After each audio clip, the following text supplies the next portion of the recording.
कथा कहानी की कड़ी कड़ी में श्रीमद् देवी भागवत से राजा सूरत और समाधि वैश्य के देवी दर्शन की कथा। आश्विन शुक्ल पक्ष का महीना चल रहा है और आश्विन के शुक्ल पक्ष के महीने में हम सभी हिंदू धर्मावलंबी माँ भगवती देवी का पूजन नवरात्र के रूप में करते हैं और इस नवरात्र पूजन के महत्व में श्रीमद् देवी भागवत की कथा श्रवण का भी बहुत ही बड़ा महत्व है। दोस्तों नमस्कार, मैं हूं आपका दोस्त इंजीनियर सीएम झा और इस शुक्ल पक्ष के महीने में नवरात्र पर हूँ। श्रीमद् देवी भागवत की कथा श्रवण करनी चाहिए, तो कथा श्रवण के साथ हमारी कथा कहानी की कड़ी में श्रीमद् देवी भागवत से राजा सूरत और समाधि वैश्य के देवी दर्शन की कथा। तो आइए सुनते हैं श्रीमद् देवी भागवत की कथा के अनुसार किस तरह से राजा सूरत और समाधि वैश्य को माँ भगवती देवी का दर्शन प्राप्त हुआ था। प्राचीन समय की बात है। स्वरोचिस मनवंतर में सूरत नाम के एक परम धार्मिक राजा थे। वो परम उदार थे तथा प्रजा का पुत्रवत पालन करते थे। दुर्योगवश उनके मंत्री शत्रुओं से मिल गए और शत्रुओं ने उन्हें पराजित करके उनका राज्य छीन लिया। निराश होकर राजा सूरत वन में चले गए। एक दिन वो भूख प्यास से व्याकुल अवस्था में परम तपस्वी सुमेधा मुनि के आश्रम में पहुंचे।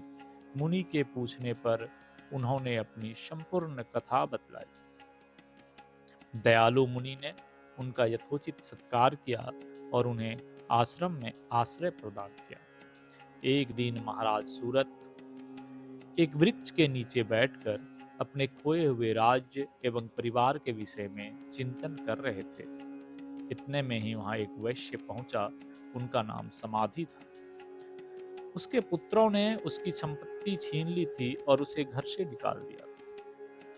तो ऐसा होता है कि जब दो व्यक्तियों का दुख लगभग समान हो तो उनमें मित्रता भी बहुत जल्दी हो जाती है और ऐसा ही हुआ कि राजा सूरत और वैश्य दोनों के परस्पर समान दुख से दुखी होने के कारण दोनों में प्रगाढ़ मैत्री हो गई। फिर दोनों अपने शोक निवारण का उपाय पूछने के लिए सुमेधा मुनि के पास गए।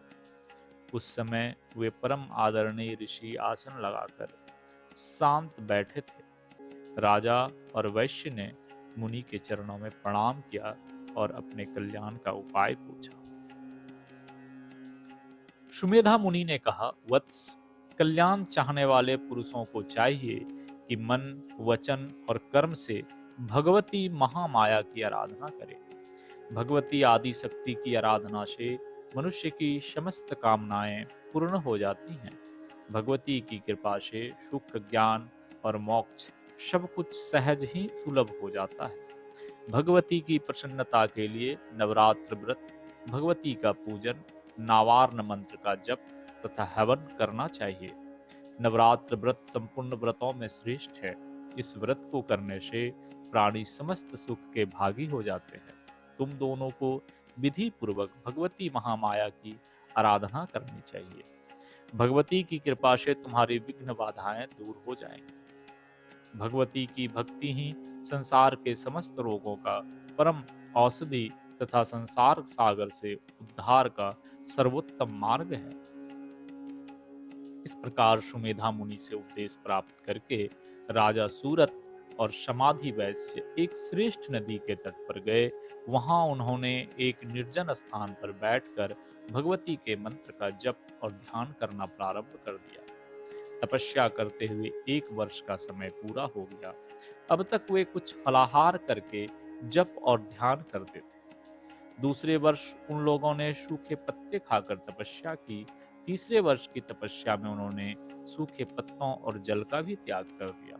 राजा सूरत और समाधि वैश्य के कठिन तप से प्रसन्न होकर महामाया भगवती ने उन्हें साक्षात दर्शन दिया और कहा, तुम दोनों की तपस्या से मैं संतुष्ट हो गई हूँ। तुम्हारे मन की अभिलाषा पूर्ण करने के लिए मैं तत्पर हूँ। भक्तों, वर मांगो। देवी की बात सुनकर राजा सूरत का सर्वांग प्रसन्नता से खिल गया। उन्होंने भगवती से अपने शत्रुओं के विनाश के साथ निष्कंटक राज्य की याचना की। भगवती ने कहा, राजन, अब तुम घर लौट जाओ। तुम्हारे शत्रु तुम्हारा राज्य छोड़कर लौट जाएंगे। 10,000 वर्षों तक अखिल भूमंडल का राज्य करने के बाद अगले जन्म में तुम सूर्य के यहाँ जन्म लेकर मनु के पद को प्राप्त करोगे। सूरत वैश्य ने भगवती से भव बंधन से मुक्त करने वाले विशुद्ध ज्ञान की मांग की। भगवती ने एवमस्तु कहकर वैश्य को भी तृप्त कर दिया।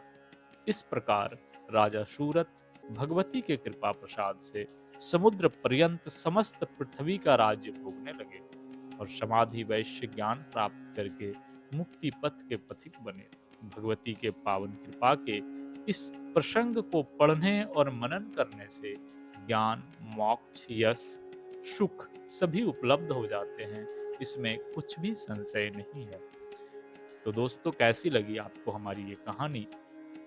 क्योंकि भगवती की कथा श्रीमद् देवी भागवत कथा में संपूर्ण रूप से वर्णित है, वहीं से दुर्गा सप्तशती की कथा भी ली गई है।